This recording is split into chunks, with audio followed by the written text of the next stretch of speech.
Gue mau cerita soal BlackRock, perusahaan yang memiliki dunia ini. Itu merupakan kata-kata yang lo bakal temuin kalau lo cek BlackRock di Google. The company who owns the world. Dari cereal yang lo makan setiap hari, snack-snack yang lo cicipin setiap saat lo makan snack, fast food yang lo konsumsi, pesawat yang lo naikin saat lo keluar negeri, HP yang lo pakai, sistem HP-nya yang lo pakai, media-media yang lo konsumsi, dan lain-lain. Sampai obat-obatan yang lo suntikin ke badan lo sendiri, itu semuanya dimiliki oleh BlackRock. Private, talking about retirement. BlackRock is indeed influential. In the US, it owns at least 5% of most major companies. That gives the firm lots of voting power. Ini bukan merupakan teori konspirasi, ini merupakan fakta brutal yang bisa lo cek sendiri di Google. Lo bisa cek sendiri pemegang saham perusahaan-perusahaan besar di yahoo.com atau di cnn.com di bagian finance-nya. Lo tinggal typing aja perusahaannya apa dan lo bisa cek siapa top shareholders-nya. Dari Pepsi, McD, Tesla, Unilever, J&J, Cola, Disney, JP Morgan, Citibank, Boeing, Facebook, Netflix, Amazon, Apple, Google, Twitter, dan banyak yang gak bisa gue sebutin semua di video ini. Mereka semua itu top shareholders-nya adalah BlackRock. Yang anehnya adalah Pepsi. Pepsi saingannya adalah Coca-Cola. Kenapa harus saingan jika shareholders Anda adalah orang yang sama? Begitupun dengan Apple dan juga Google. Apple saingan dengan Android yang dimiliki oleh Google. Kenapa harus saingan jika top shareholders-nya merupakan orang yang sama? Facebook dan Twitter. Kenapa nggak bergabung sekalian aja? Netflix dan Disney. Kenapa ada Disney Plus dan ada Netflix kalau pemiliknya sama? Bahkan media-media berita. Dari semua yang gue sebutin tadi, semua top institusional shareholders-nya adalah BlackRock or Vanguard dan teman-temannya. Kalau kita ngomongin industri makanan, lo bisa lihat di gambar ini bahwa makanan-makanan yang banyak kita konsumsi di dunia ini sebenarnya hanya dimiliki oleh segelintir perusahaan. Lo nggak bisa cek siapa pemegang sahamnya Cheetos karena Cheetos merupakan perusahaan private. Tapi lo bisa cek siapa parent company-nya Cheetos dengan lihat di chart ini. Dan lo bisa cek siapa top shareholders dari parent company-nya Cheetos. Top shareholders merupakan juga orang yang memiliki brand yang ada di bawahnya. Jadi kurang lebih begitulah cara kita ngelihat siapa pemilik perusahaan private. Dan sebenarnya gak cuma BlackRock or Vanguard doang yang jadi top shareholders di perusahaan-perusahaan besar. Kalau kita ngelihat banyak top 10 institutional shareholders perusahaan-perusahaan besar, kita akan ketemu nama-nama familiar kayak Berkshire Hathaway, dia merupakan hedge fund-nya Warren Buffett. Ada juga Geode Capital, Northern Trust, Wellington Management, State Street, dan nama-nama yang kurang lebih akan muncul terus-terusan di top 10. Top 10 pemilik saham terbesar ini bisa dibilang bisa mengendalikan arah perusahaan mau kemana. Memang kalau kita lihat BlackRock misalnya cuma punya 6%, kan kecil. Tapi sebenarnya 6% sahamnya Apple itu nggak kecil. Karena ini saham perusahaan besar yang valuasinya itu triliun dolar. Jadi 6% pun itu sebenarnya besar banget. Seorang bilioner pun belum tentu bisa punya 1% dari sahamnya Apple. Belum tentu bisa, kecuali dia foundernya. Apalagi 6%. Dan masalahnya, di top 10 shareholders ini kalau digabungin itu nggak cuma 6%, itu bisa 20-30%. Dan sebenarnya tidak ada yang salah dari memiliki banyak saham di perusahaan-perusahaan besar. Tidak ada yang salah, itu semua legal 100%. Kalaupun gue punya uang, gue bisa aja beli saham di semua perusahaan yang ada di dunia. Itu hak gue. Yang aneh adalah apakah tidak ada conflict of interest antara perusahaan yang dia milikin. Apple yang seharusnya bersaing dengan Google, jika dimiliki oleh orang yang sama, buat apa mereka bersaing? Di Amerika ada namanya antitrust law. Ini merupakan undang-undang yang melarang terjadinya monopoli di suatu industri. Tidak akan diizinkan oleh pemerintah Amerika jika Facebook mau bergabung dengan Twitter, karena itu akan menimbulkan monopoli yang sangat dahsyat. Facebook udah gabung dengan Instagram dan WhatsApp. Kalau Twitter bergabung juga, itu akan pasti ditolak. Tapi kenapa harus bergabung dengan Facebook jika sebenarnya Facebook dan Twitter top shareholdersnya merupakan orang yang sama? Monopoli itu nggak bagus. Monopoli itu kalau kita lihat di negara kita, BUMN, monopoli itu tujuannya bisa dibilang karena untuk kemaslahatan masyarakat. Pada kenyataannya yang terjadi hanyalah malas dalam berinovasi. Jadi kalau dibilang monopoli itu bagus, gua rasa enggak. Oke lah, ada antitrust law, Pepsi nggak bisa gabung sama Cola.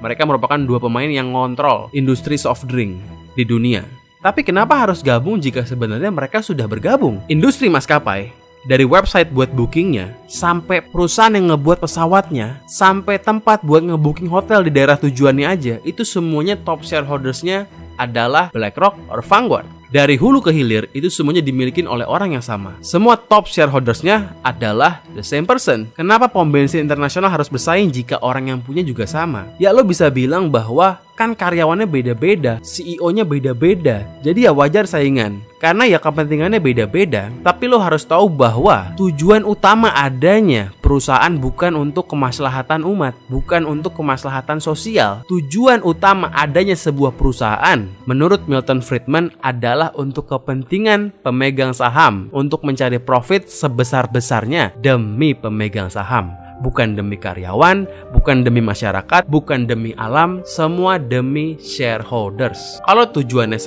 sama-sama untuk kepentingan BlackRock, kepentingan Vanguard, kenapa harus bersaing? Industri pertambangan, sama BlackRock dan juga Vanguard. Industri pertanian, BlackRock dan juga Vanguard. Dan industri-industri lainnya, lo tinggal cek sendiri aja mandiri. Lo bisa komen di bawah list industri apa aja yang top shareholdersnya merupakan BlackRock dan juga Vanguard.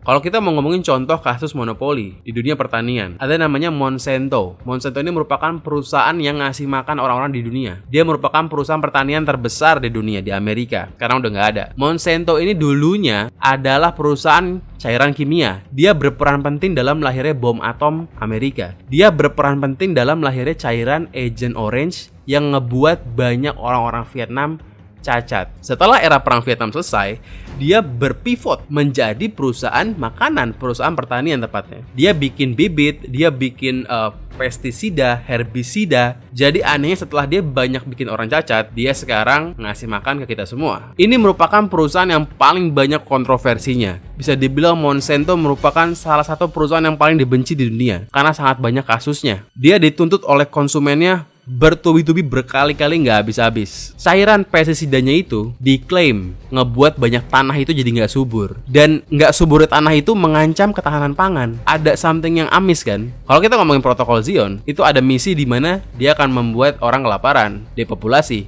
Dan Monsanto pun membuat tanah nggak subur yang mengancam ketahanan pangan dunia.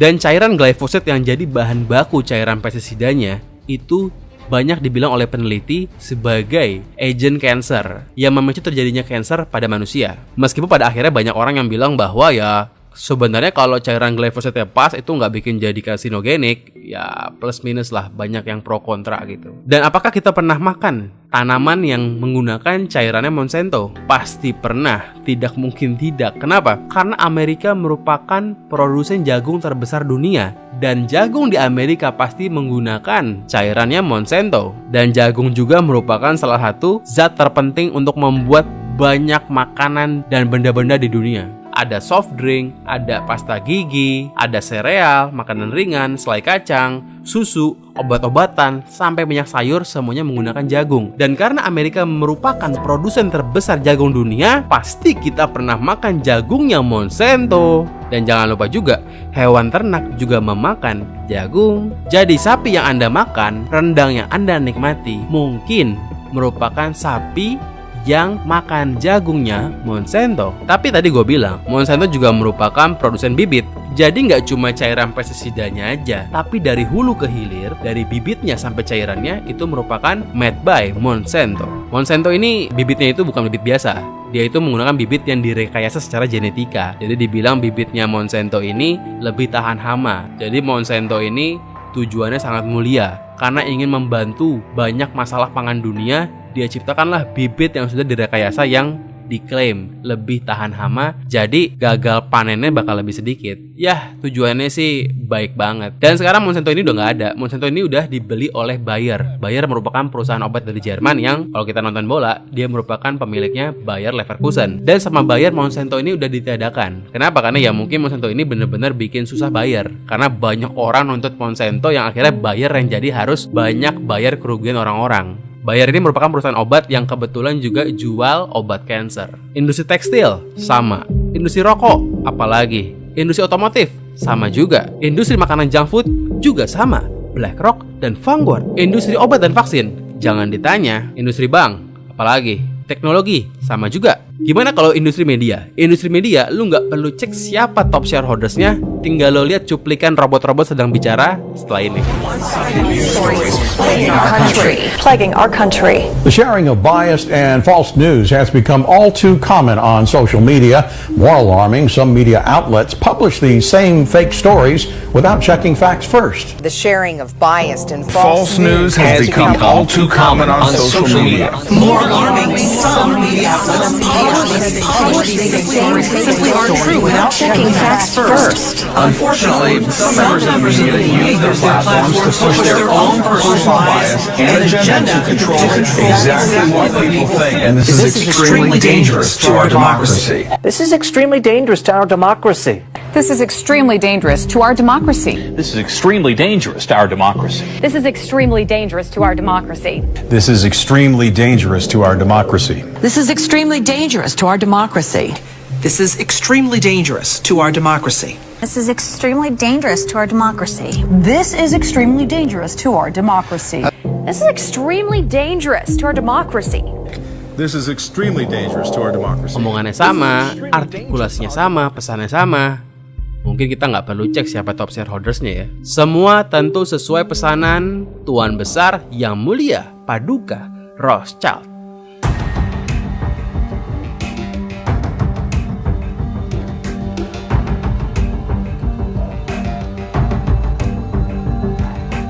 Ini merupakan list-list hedge fund yang banyak muncul di top shareholders company-company besar di berbagai industri. Dan rata-rata mereka adalah perusahaan terbuka, kayak Geode Capital, Wellington Management, BlackRock, Berkshire Hathaway, State Street. Mereka itu merupakan perusahaan-perusahaan terbuka. Bahkan BlackRock pun merupakan perusahaan terbuka. Dan lu sendiri sebenarnya juga bisa beli BlackRock. Kenapa? Karena ya BlackRock merupakan perusahaan terbuka. Kalau perusahaan tertutup, itu nggak bisa Rothschild beli Gamalman kalau gue nggak izinin. Tapi kalau BlackRock karena dia terbuka, gue pun bisa invest. Nah, siapa yang memiliki perusahaan-perusahaan hedge fund ini? Ternyata yang memiliki perusahaan hedge fund ini adalah, surprise-nya, mereka sendiri. State Street punya saham di Geode Capital. Geode Capital pun punya saham di Northern Trust. Dan begitupun sebaliknya. Ini semua kayak jaring laba-laba. Mereka semua saling memiliki. Begitupun BlackRock. BlackRock juga punya saham di semua hedge fund tadi. Dan hedge fund tadi pun demikian. Kita kan tahu aja selama ini BlackRock merupakan yang paling besar di antara yang lain. Karena hashtagnya itu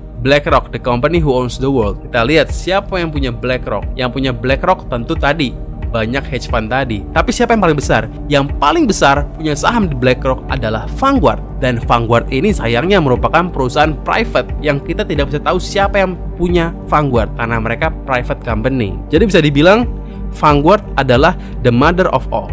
Vanguard adalah perusahaan yang memiliki BlackRock, Geode Capital, Northern Trust, State Street, dan teman-temannya. Jadi siapa yang memiliki BlackRock? Tidak tahu, karena kita nggak bisa cek siapa pemilik Vanguard. Karena pemilik Vanguard adalah pemilik BlackRock. Dapatkan logikanya? Kita bisa bilang BlackRock itu dimiliki oleh Larry Fink, CEO-nya. Tapi enggak, karena Larry Fink pun bukan merupakan orang yang punya saham paling banyak di BlackRock. Tapi Vanguard lah pemilik BlackRock sebenarnya.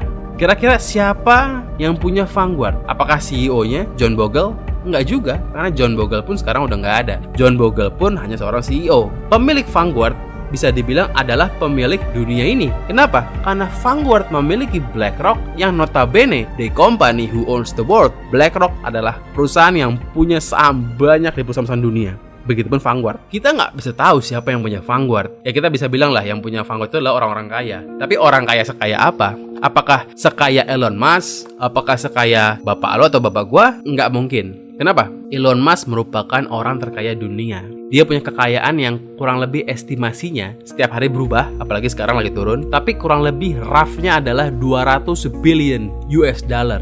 Dan itu sebenarnya bukan duit. Jadi 3/4-nya, 150 miliar dolarnya itu merupakan saham Tesla. Itu berupa stoknya Tesla. Kita cek saham Tesla yang dimiliki oleh Elon Musk itu berapa? 150 miliar dolar itu equal roughly kasarnya 17% dari saham Tesla. Jadi ternyata orang terkaya dunia itu sebenarnya uangnya hanya 20%-an saham Tesla. Karena kan 3/4-nya kan 17% saham Tesla. Jadi kalau semua uang Elon Musk itu mungkin setara dengan 20% saham Tesla. Nah, lu bayangin, orang terkaya dunia duitnya hanya setara 20% saham Tesla. Yang mana di Tesla sendiri Vanguard dan teman-temannya itu kalau digabung itu udah lebih dari semua sahamnya Elon Musk. Dan masalahnya Vanguard nggak cuma punya di Tesla doang. Bahkan di Tesla aja dia udah ngalahin orang terkaya dunia. Itu belum digabung dengan semua perusahaan lainnya, Apple, Netflix, dan semuanya yang nggak bisa gue sebutin saking banyaknya. Lu bayangin sekaya apa Vanguard yang kalau di Tesla aja dia udah ngalahin the richest man in the world. Kalau kita mau berspekulasi siapa yang memiliki Vanguard, tentu kita akan berspekulasi mengarah the richest family in the world. Siapa mereka? Rothschild family, Orsini family, DuPont family, Rockefeller family, JP Morgan family, Vanderbilt family, dan keluarga-keluarga konspirasi lainnya. Tentu siapa lagi? Apakah keluarga gua atau keluarga lo? Tentu tidak. Elit global seperti Tuan Besar, Paduka Rothschild tidak pernah miskin.